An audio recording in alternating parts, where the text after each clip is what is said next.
Today is April 15th in the year of our Lord 2020. We'll be talking about Peace Like a River, the second part, pages 81 through 166. This is week 29. All right, let's go to the next slide. Here are all the talking points that you need to be working with or from. Please remember that I am asking you to write 2 talking points. Whether Davy should have provoked Finch and Basca, whether Davy should have escaped from jail, whether Grope, he's a newspaper editorial writer, should have celebrated Davy Land's evasion of capture, whether Reuben should be praised for using his money to buy groceries for the family, whether Reuben should have disliked Mr. Andreessen, whether Jeremiah Land was being disloyal by telling August Schultz that Davy should have been found guilty by the jury, and whether August Schultz should have lied to Mr. Andreessen. So please pick 2 of those and write talking points for them and post them to Edmodo. All right, let's go to the next slide. Here we have page 84. This is during the trial. And Reuben is telling us what was said at the trial, what's pertinent for us here. Let me see. Okay, this is when Stanley Basca began to testify. Remember, Elvis is Reuben's name for the prosecuting attorney. Till now I thought I had the facts by the tail. Wasn't I an eyewitness? But Stanley, this is one of the boys who was murdered or killed or shot, his father, had been treasuring up a zinger to impart to the court. Davy came around to Finch's place that night, right night out, 9 o'clock or thereabouts, Stanley said. Did you see him yourself? Yes, sir. It was Davy Land. I was over to the Finches looking for Tommy. He was all the time over there. They were best friends, your Tommy and Israel Finch. Stanley nodded. Swede later suggested that this was because he didn't want to admit it out loud. Elvis, the prosecuting attorney, said, and what did you see Davy do? Well, he had something in his hand. Tire iron, I guess, or pry bar. Hard to tell in that rain. Anyway, he whacked every window out of Finch's boy's car. You're saying Davy Land came to the Finch's residence with a tire iron, or pry bar it could have been, and smashed out the windows of Israel's car, in which that boy took inordinate pride? Well, yes, sir. And the taillights, he got those too. All right, so this is what happened prior to, let me see, Israel Finch and Tommy Basca coming and entering into the Land's house to attack Davy. So this was provocation on his part. And you notice Reuben's reaction to all this. He says, now, don't worry. I'm not going to make a practice of this transcription business. But I said there were salient moments. Those gathered stirred audibly, a surprise revelation. Here was what they'd come for, all right. For me, of course, the surprise quickly deadened into a recognition that it was perfectly true. Swede and I had gone to bed early. So had Dad, on account of his headache. Davies had gone out into the freezing rain. And later, when I thought him asleep, when the footsteps entered our house, wasn't I amazed when the lights came on, and there he was, sitting upright, holding his Winchester, as if he'd taken it to bed. Of course he'd taken it to bed. I saw it now. He knew they were coming. He'd issued them an invitation. So this is clear provocation on part of Davy's part. He wanted Israel Finch and Tommy Basca to come to his house. He wanted them to come in so that he could shoot them and kill them.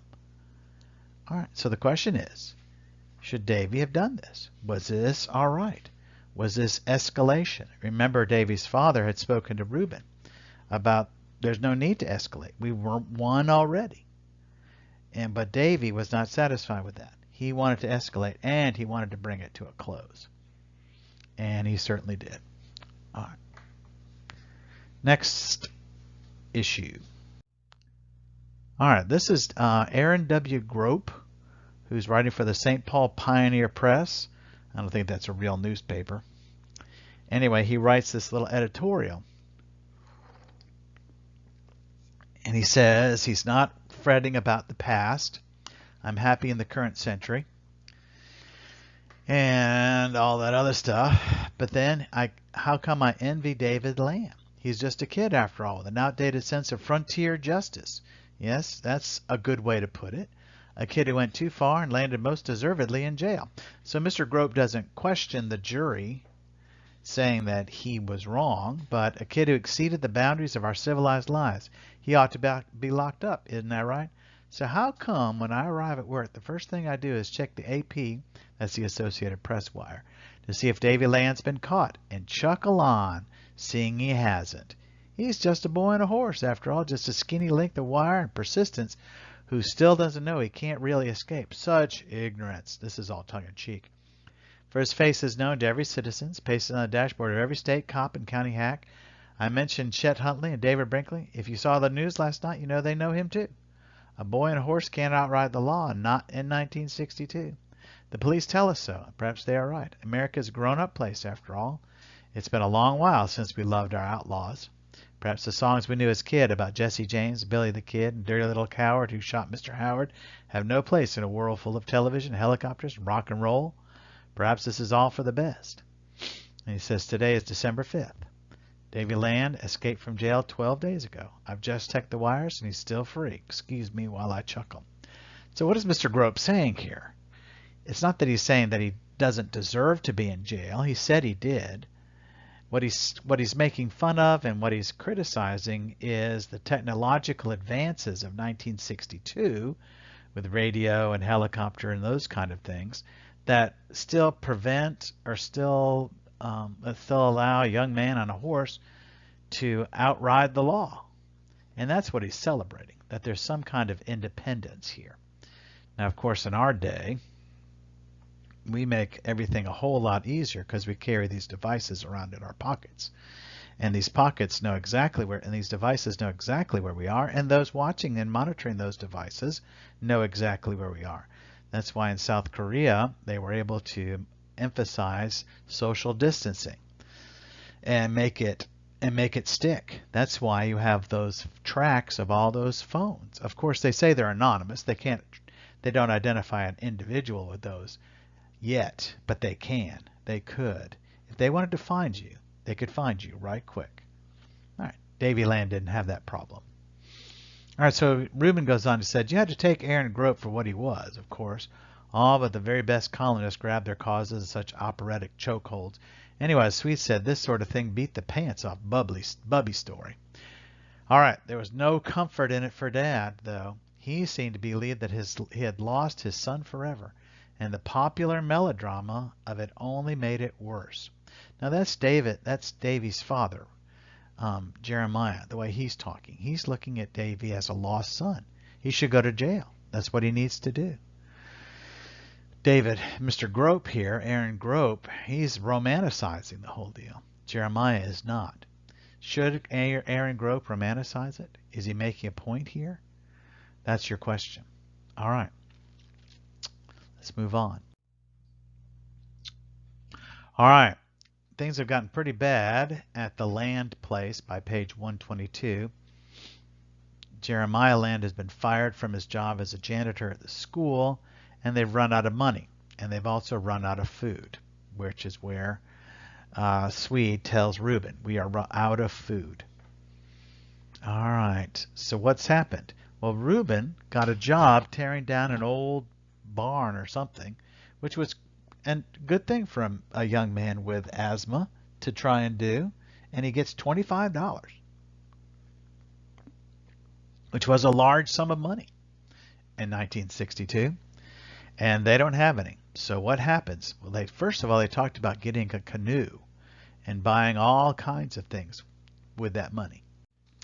The kind of things that a young boy and a young girl might want to buy with money when they're not in a situation where their family is out of money. All right. So what happens is they are going to go out and spend money for groceries. And here are some of the things we bought. Sweet and I have propped up Dad in bed with a cup of beef tea, Aunt Jemima syrup in a brown bottle, 20 pounds of white Robin Hood flour, a sack of raisins, another of currants, 2 gallons of whole milk, 3-pound can of Hills Brothers coffee, chocolate box of chocolates, free, Auto Shock swore, of clandestine jellies, and a Christmas turkey, purchased live from the poultryman at the edge of town, who had me hold the bird's legs as he beheaded it. Now they flailed and pounded in my palms. That creature just flung me all over the yard. Strangely, it was the coffee Dad seemed most happy to see, in which he brewed, caused our home to feel again like a place where we might live right side up.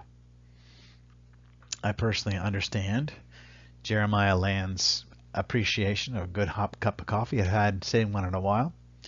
Anyway, these are what he used this $25 for, to buy these groceries. Should we praise him for that? Should we say, Reuben, you did a good job?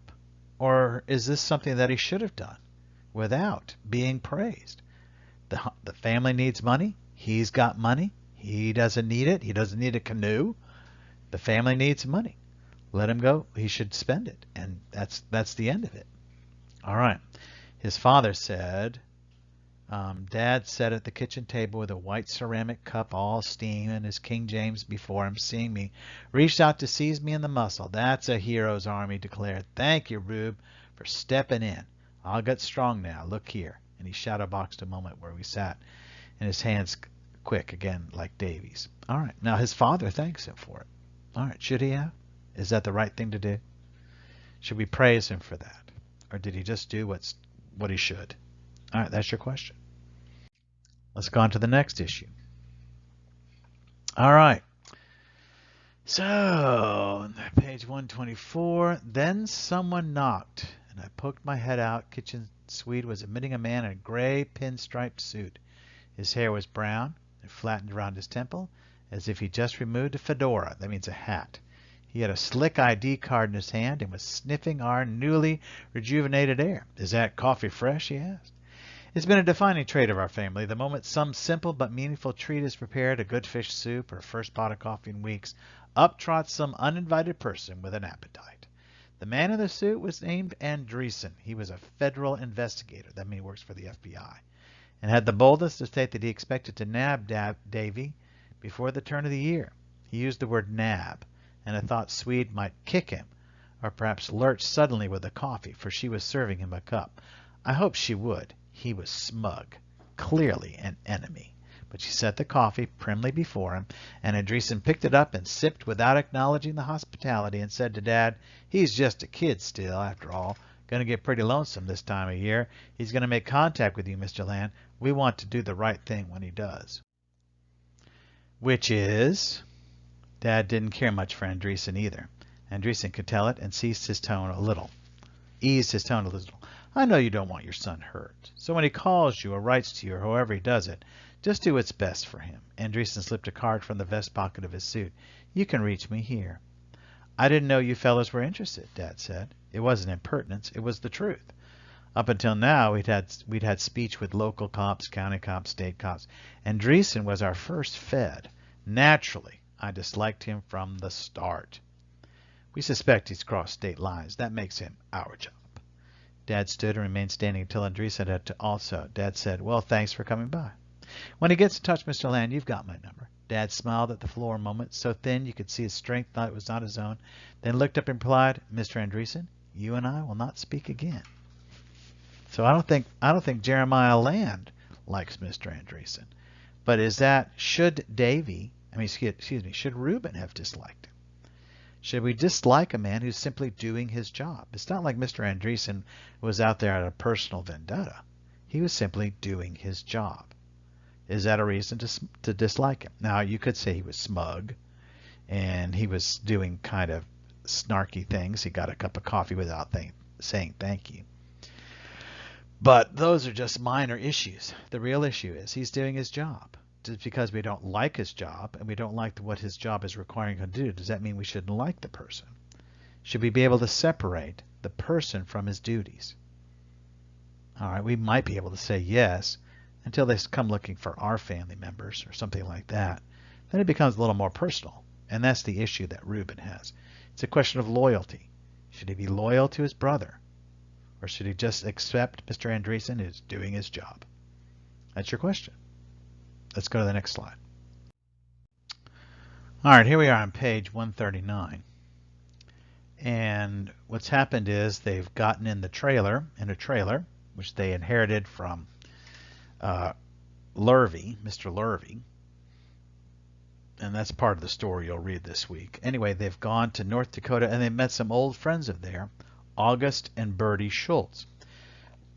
The reason they went there is because August and Bertie sent them a message that said that Davy had been in contact with them. So Davy had come to them and they'd helped him. They gave him some food, some clothes, and they actually gave him a car. Anyway, August says, Jeremiah, speaking to Davy's father and Reuben's father, was it like the newspaper said, the way Davy shot those boys? Yes, pretty much as it said. They shot them down, yes. At these words, a thing happened I can't explain. I think of some small furry animal, say a vole, going right up to your spine with its cold little claws. It shook me. Swede put both arms around me. I'd have gone back to bed. Just so, August said after waiting a moment. He wanted the story, of course, and why not? Being an old friend of the family doesn't exempt you from curiosity. Though Bertie must have thought his mild pry undignified because she said August. Just that, just his name. He shouldn't have, Dad said. It's true, he shouldn't have. That jury would have had to convict him. You didn't see it happen, though, August said. No, Reuben saw it, and I trade with him if I could. I didn't understand this right away. Trade what? Poor boy. This from Bertie, speaking of Davy. So here's Jeremiah Land, his son, having shot these boys, and he basically agrees with the jury that they should have convicted him. What he did was wrong. So, the question of loyalty again. Where does our loyalty begin? Where does the truth begin? Where are these lines in our lives? Should Jeremiah Land have done that? And if he should have done that, what should he be asking Davy to do? Should he be asking Davy? What should he be asking Davy to do? You need to answer that question. All right. Thank you. Let's go on to the next page, which deals with the next question, page 159 up here. We don't have to go to the next slide.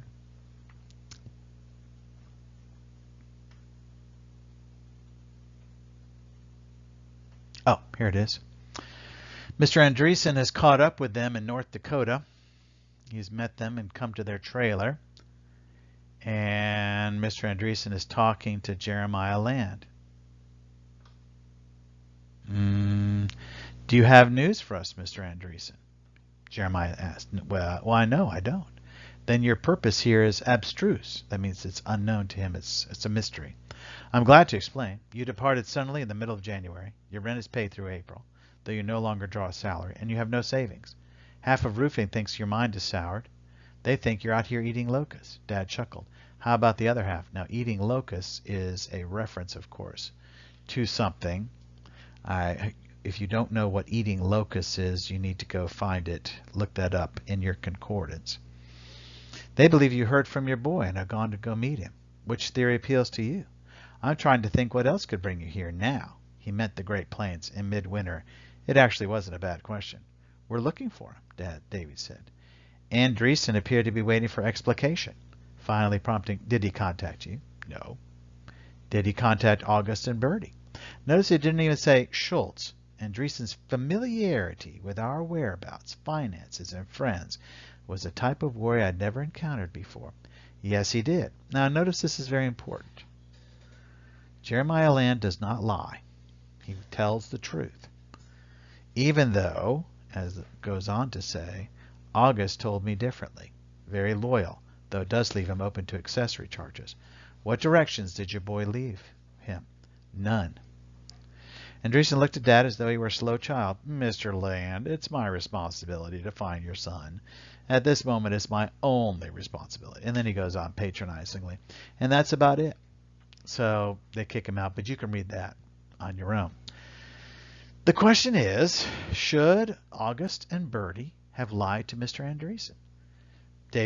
David's father, Jeremiah, didn't think so. Should they have? And he's absolutely right. Lying to a federal agent opens you to accessory charges. This is bad business. It could put you in jail. And when the feds want to put you in jail, they'll put you in jail. When do we lie to federal authorities? When do we lie to any authority? What is the basis for that? Where is the line? Hopefully you'll never have to ask this question yourself, but you might have to ask this question. So now is the time to think about it. That's one reason why we read literature like this. So we can flesh out these issues, think about them, so that when real life comes up, we don't go around saying, I don't know. Think about it. It may be important to you one day. All right. So I believe that's the last of our slides. Those are the last of our questions. Please post your answers on Edmodo and have a great week.